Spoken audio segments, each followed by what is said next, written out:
Hi guys! Magandang umaga po sa ating lahat. At nandito po tayo ngayon sa ating kulungan ng ating mga baboy. Tayo po ngayon ay mag-i-inject ng iron at vitamins sa atin 14 days old na mga biik. Ito po sila. Ayan. Ayan po sila guys. Nag-disinfect na po natin sila guys using Envirolite. Yan. Kaya malinis na po sila. Pwede na po tayong magsagawa ng kung ano man na gagawin natin dito tulad ng injection. So bago po yun, bago tayo mag-inject, magbibigay po muna ako ng pakain sa ating mga biik. Kasi ito pong ating mga biik ay nag-i-start na po silang kumain. At hinahaluan ko rin po ng gatas ng biik. Yan. Gamit po natin yan. Tapos nagbibigay na rin po tayo ng feeds para sa ating mga alaga. Patikim kumbaga. Yan.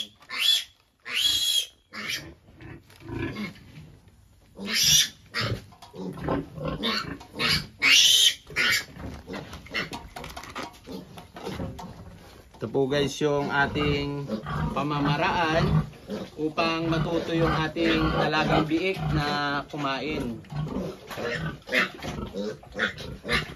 Ito po yung pinapractice natin. Nahalo po natin sa gatas. Yan. Gatas ng biik. Tapos kumukuha lang po ako ng ilang dakot ng feeds. Yan.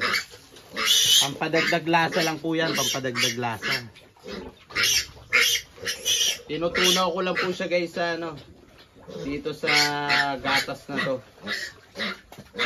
Ayan po guys ang ating pamamaraan para ang ating mga biik ay matutong kumain ng mas maaga. Para hindi na po tayo problema pagdating ng walay ng ating mga biik. Parito po kayo.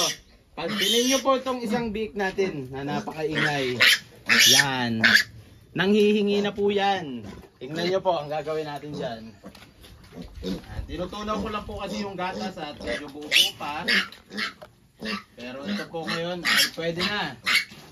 Yan. Tingnan nyo po ang gagawin ng ating biik na yan. Ayan o. Excited siya o. Ayan guys o. Gutom na. Ayan natin ka. Ayan po guys o.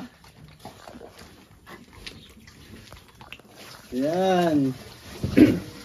Ito guys yung ating biik na nabansot po guys. Kasi yung kanyang nipple, yung dide po ng kanyang inahin na natapatan niya, hindi masyado nagbibigay ng gatas. Yan po ang naging pamaraan natin upang matulungan po siya at hindi po siya madisgrasya. Kaya nung napansin ko po na talagang namamayat siya, yung nipple ng kanyang mama pig ay hindi nagbibigay ng sapat na gatas para sa kanyang nutrients, nagbigay na po kagad ako ng prevention tulad po ng pagbibigay ng gatas ng biik. Yan. Yan po ang ating mga pamamaraan, mga simpleng pamaraan para sa ating pag-aalaga ng mga biik. Yan po yung mga simpleng pamaraan natin. At tulad po niyan guys, ilang araw na po silang nadidi ng ng mga sa biik natin, gatas ng biik. Ngayon naman po, utay-utay ko silang nilalagyan na ng feeds ng mga biik. Hinahaluan na po natin yung gatas guys. Para bukas-bukas talaga pong marunong na po silang kumain ng feeds. Ayan. Papansin nyo po guys, oh. Bakbak po sila. Mabakbak po talaga ng kain. Yan po guys ay 2 days pa lang po namin na binibigyan ng feeds na nakahalo dyan sa gatas. Pero ayan, kung mapapansin nyo, talagang nagugustuhan na po nila. Paunti-unti lang po yan guys sa una at baka naman po magtahi agad. Kaya dinadahan-dahan po natin ang ating pagbibigay ng feeds. Hindi po natin binibigla guys ang ating pagbibigay at na baka po magtahi ang ating mga biik. Okay?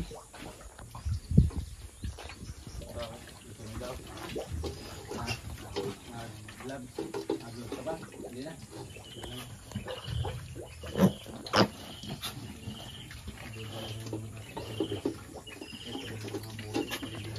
Ikaw maghahawak ka. Sige, turok ulit.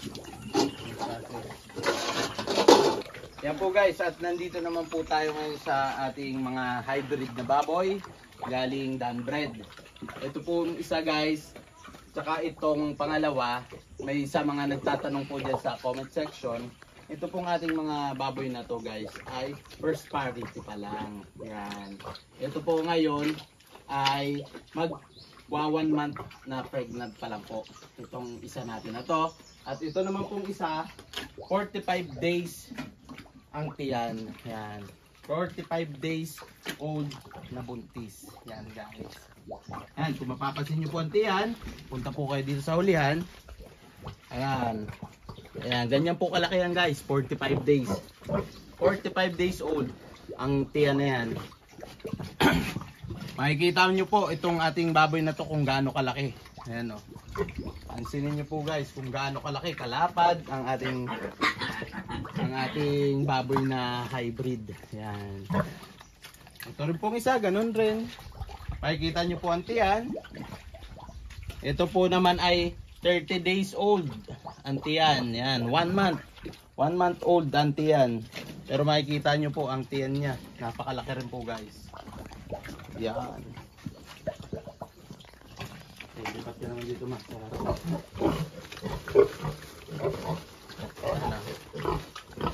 At ayan po guys, para naman po sa mga nagtatanong, ang brand po ng ating feeds na ginagamit para dito sa ating mga hybrid na baboy ay Limcoma Feeds. Yan.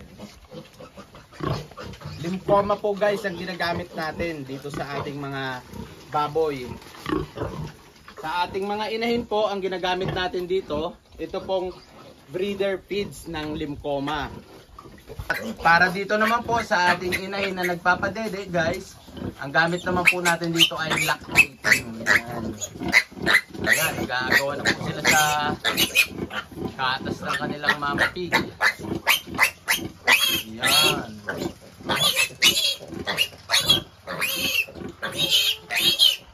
Yan guys, kung mapapansin nyo, ang gamit po natin dito sa ating mga baboy ay Limcoma feeds, pero makikita nyo po ang katawan ng ating mga baboy. Talagang napakaganda po ng katawan ng ating mga alaga na baboy. Kaya niya pong supplyan ng nutrients. Tama po yung binibigay na nutrients ng ating feeds na ito na Limcoma para dito sa ating mga hybrid na baboy. Yan. Ito po yung ating ginagamit na brand ng feeds, Limcoma. Yan. Ito po ay breeder feeds ng Limcoma. Pag tayo po ay may fattener guys, ito rin po ang gamit natin na brand. Yung grower naman po ng Limcoma ang ginagamit natin sa mga fattener. Yan. Loyal po tayo dyan. Limcoma. Baka naman. Okay? Okay guys, start na po tayo mag-inject ng ating mga alagang biik. At nang matapos na po tayo dito kasi pupunta pa po tayo sa ating kambingan para maglinis. Okay? Okay, yan po guys. Ito po yung ating gamit na iron. Yan. 2 beses nyo po i-inject to. 3 days at ika 14 days. At ito naman po yung ating vitamins, Bellamil. Sasabay ko na rin po para isang stress. Okay, start na po tayo mag-turok ng ating mga alaga.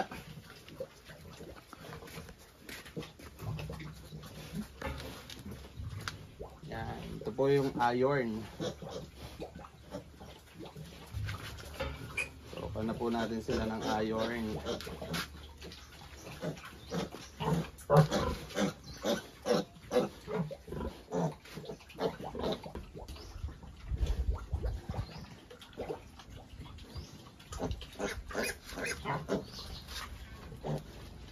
Sabay na rin po natin ang vitamins. Ito naman po yung Bellamil.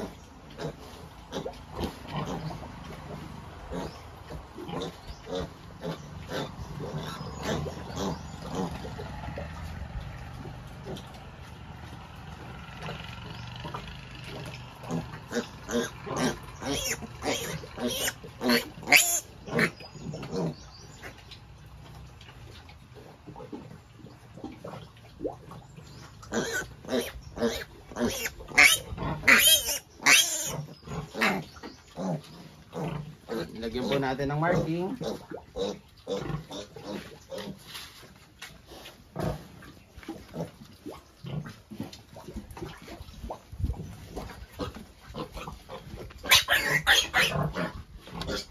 Ito pong ating mga beans guys, sa hindi pa nakakaalam, ito po ay 10 heads lang. Pwede na, pero sa iba, kulang pa. Pero sa akin po, pwede na.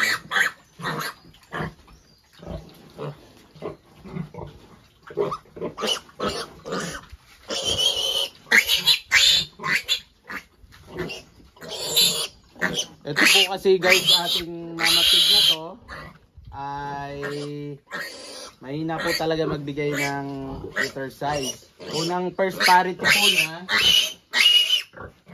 9 heads, tapos second parity niya 7 heads, tapos ngayon po 10 heads.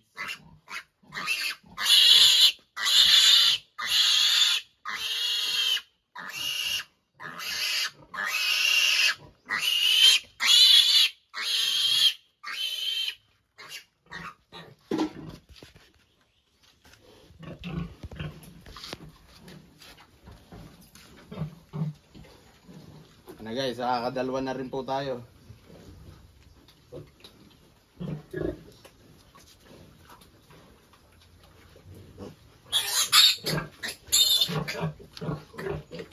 Ay kita po natin to guys, para po tong nilulubuhan. Bigyan lang po natin to ng 1 linggo. Ay kita po natin to na doble na ang size nito. Yan.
Tigkabilaan po ng leg natin tinuturok siya guys, yung iron at vitamins. Yan.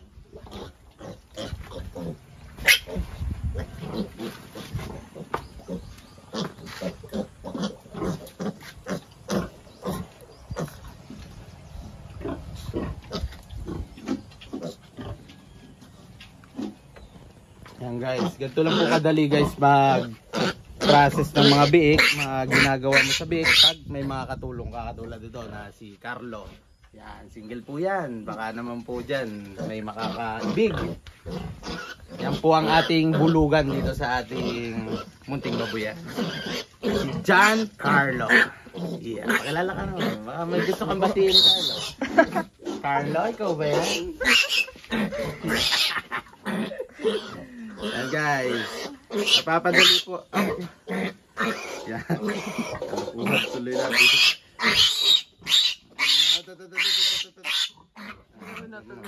Kailan po pala tuloy.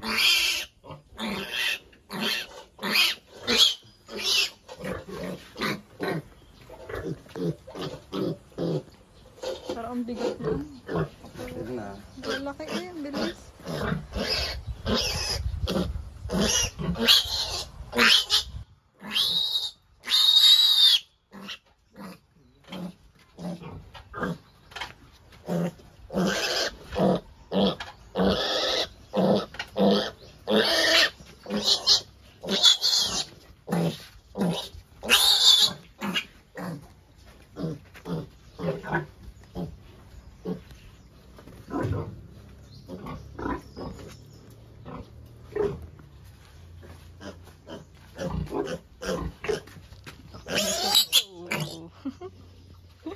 Tignan niyo po guys, ang Bunjing tsura na ng ating bunjing. biik. Napakalaki.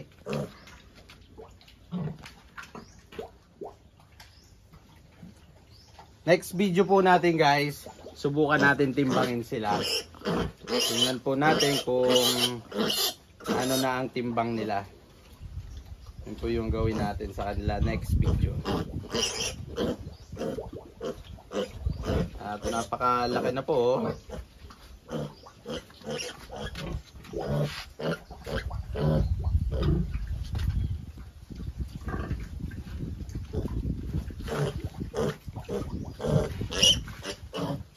Ilan na lang. Dalawa. Nasa pilay.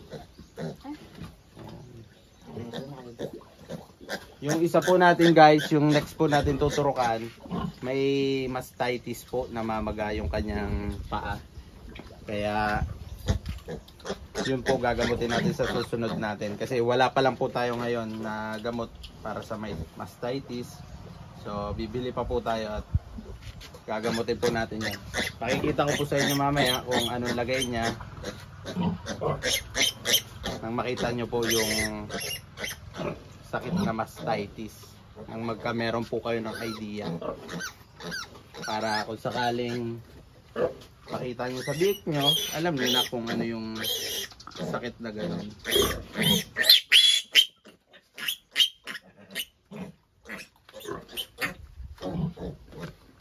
Yan, pakita mo dun mga kung alin yung may sakit. Palakarin mo nga muna lang. Yan, yan po guys yung may sakit na mastitis. Malaki po ang ano niyan, kasukasuan sa huling paa. Gilakuan mo.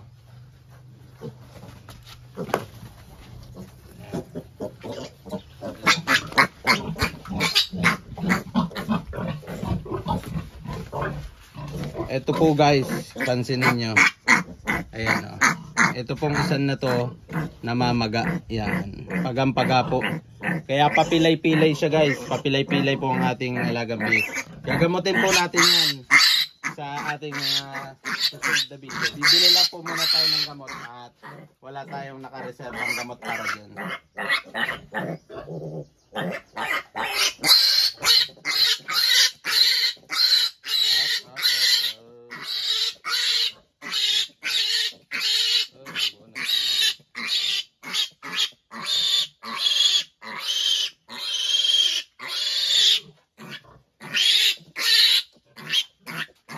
Ito na nga po pala guys yung last natin na i-injitan at tapos na po tayo mag-process ng ating mga biik.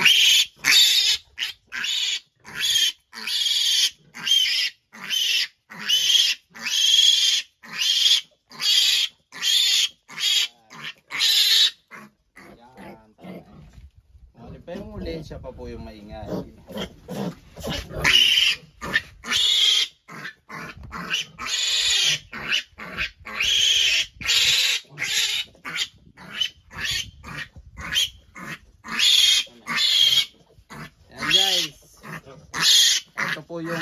kasi ng likod ng ating mga biko. Napakalapad po guys. Kumpara nyo po, 14 days old. Yan. Ito po ang ating biik guys.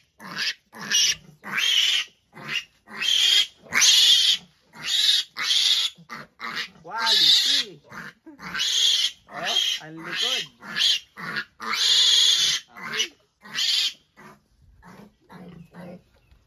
Okay po guys, tapos na po tayo dito mag-inject ng ating mga alaga at makapag-disinfect. Tapos na po tayo. Lipat naman po tayo sa ating iba pang alaga tulad ng ating mga alagang kambing.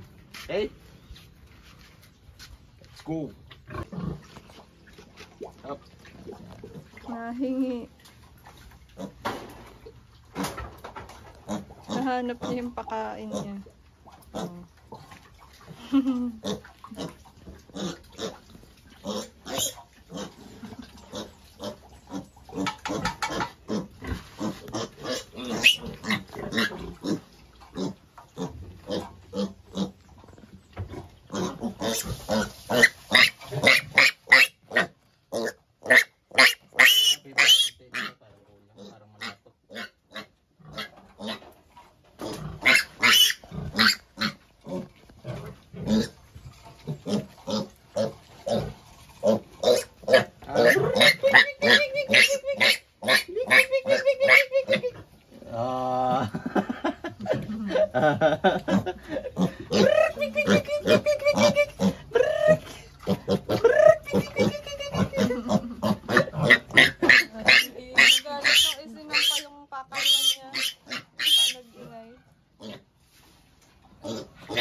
Lagay na po natin dito.